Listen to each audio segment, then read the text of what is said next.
Hello everyone, welcome to day 11th of June Leetcode challenge, and today's question is Stone Game 7. In this question, two players are playing the game, Alice and Bob, and there are few rules that are specified in the question. Let's go through the problem and the solution by the presentation that I have created for this. And this problem is a slightly different problem to what we have done in the past, something new coming on the table. Let's get started. Stone Game 7, Leetcode 1690. And let's try to understand the rules of the question. It will really help us in coming up with a solution. The question says any player can pick up elements only from the start or the end, not intermediary points. The second rule states that if an element is picked up, you get a score equal to the sum of remaining elements in the array. Not the picked up element, rather the elements that are remaining in the array. Alice and Bob are playing this game, that means it's a two-player game, and it is written in the question that Alice starts the game. Also, it is specified that Bob found out that he will always lose the game, so Bob is at the losing end. So he decides to minimize the score difference. So whatever total score of Bob is, whatever total score of Alice is, Bob's target is to minimize the total score difference. Similarly, Alice's score is to maximize the total score difference. For example, if Alice's score is X and Bob's score is Y, so Bob would want that the difference between these two scores is minimum, and Alice would want that the difference between these two scores is maximum. So these are the hints that were specified in the question, and let's try and walk through one of the example that was there. In the input question, we have elements like 5, 3, 1, 4, 2. What is the total sum of all these elements? 5 plus 3, 8, 8 plus 1, 9, 9 plus 4 is 13, 13 plus 2 is 15. The total sum turns out to be 15.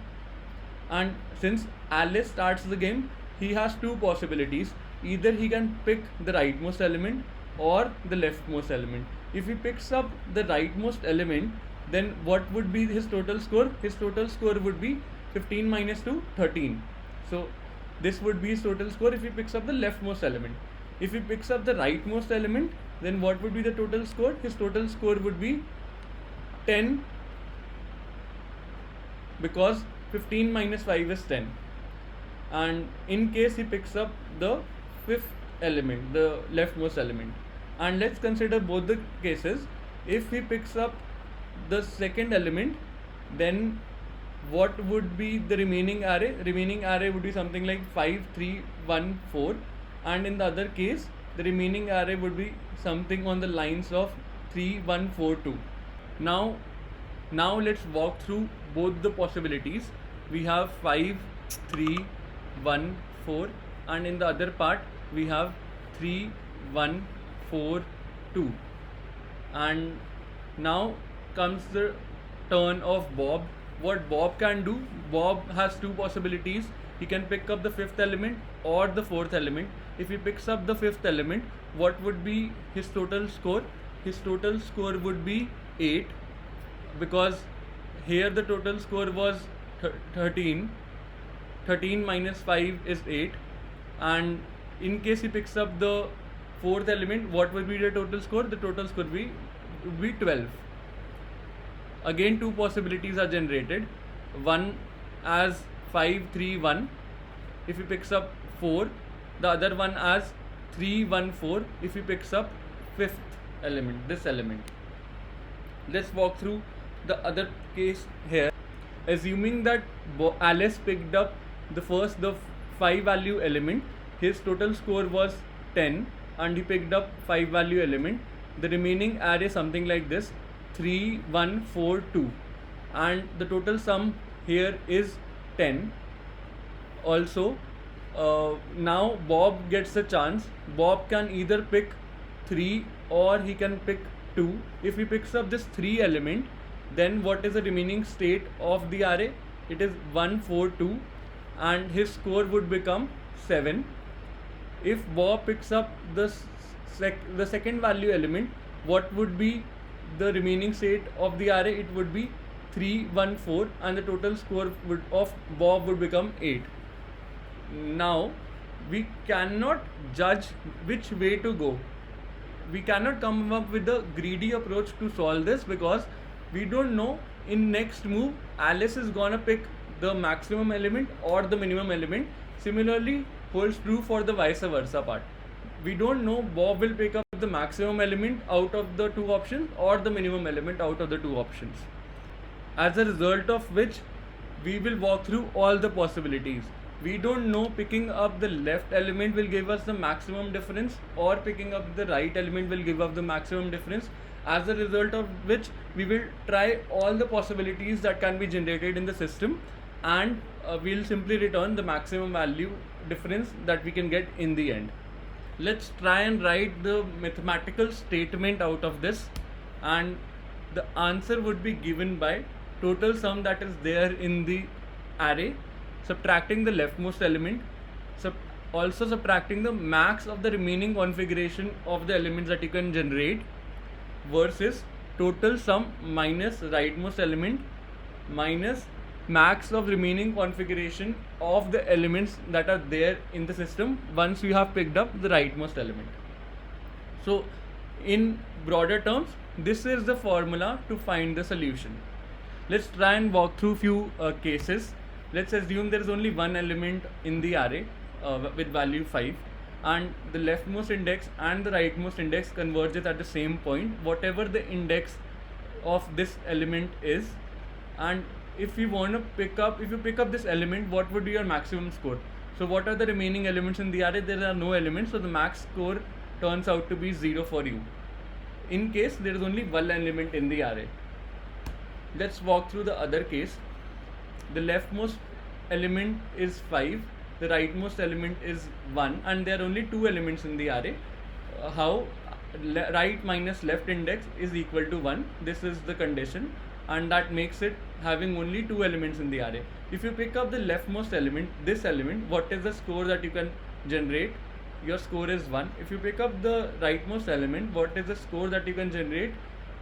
The score is 5.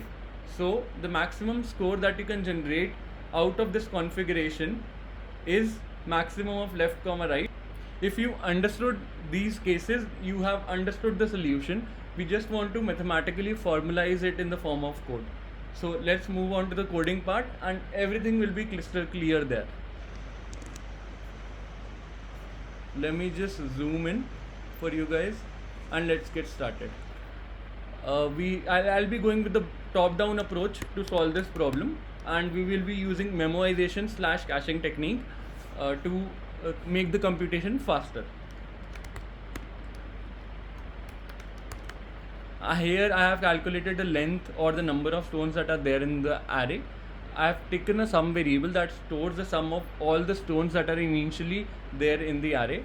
I have generated the total sum iterating over the stones array and adding it to the sum variable, and I have filled in the dp row and columns with -1 value.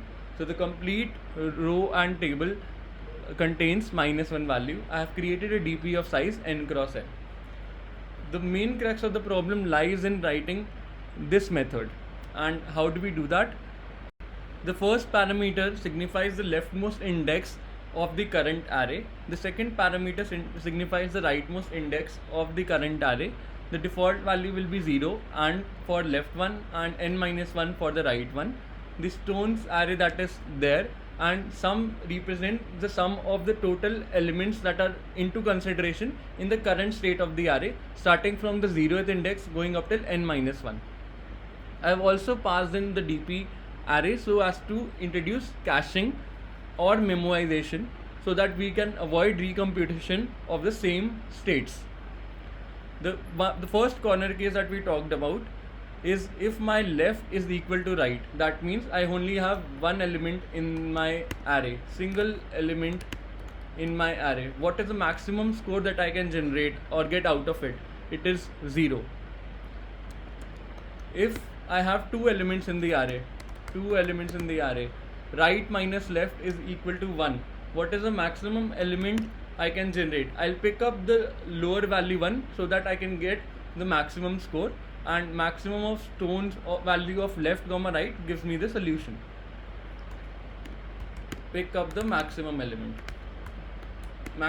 element for score, although you are picking up the minimum stone value. And let's check whether we have computed the current state in the past or not. The default value is -1, and in case you have computed it, you simply return that value. Otherwise, let's calculate the maximum difference, and that would be given by math.max.